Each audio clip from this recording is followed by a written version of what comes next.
மூட்டு ஊசி ஸ்டீராய்டை பற்றி பேசணும். இப்போ இரண்டாவதாக பிஆர்பி, பிளேட்லெட் ரிச் பிளாஸ்மா அப்படின்னு ஒரு ஊசி புது வகையாக போட்டுக்கிட்டு இருக்கிறாங்க.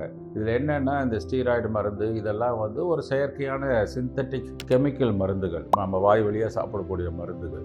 இது வந்து மூட்டு ரொம்ப தேய்மான டைமில் தான் போட முடியும். இப்போ ஆரம்ப நிலையில் மூட்டு தேய்மானங்கிறது 10 வருஷம் 15 வருஷமாக கொஞ்சம் கொஞ்சமாக இருந்துகிட்டு இருக்கிற சமாச்சாரம். இப்போ ஆரம்ப நிலையில் மூட்டு முழுக்க தேயில, பாதி தான் தேஞ்சிருக்குது, காவாசி தான் தேஞ்சிருக்குங்கிற டைமில் இயற்கையான முறையில் அதை சரிப்படுத்தணும். முழுக்க நார்மல் பண்ண முடியாது, மீதியை அதிக டேமேஜ் ஆகாமல் பார்த்துக்கலாங்கிற ஊசி தான் இந்த ஊசி. நம்ம உடம்புல இருந்தே பிளட்டை எடுத்து அதில் நம்ம உடல் இரத்த அணுக்கள் இல்லை ஸ்டெம் செல்ஸ் டைப்பான பிளேட்லெட் அப்படிங்கிற மட்டும் தனியாக பிரித்து அதை வந்து மூட்டுக்குள்ளே செலுத்துவது.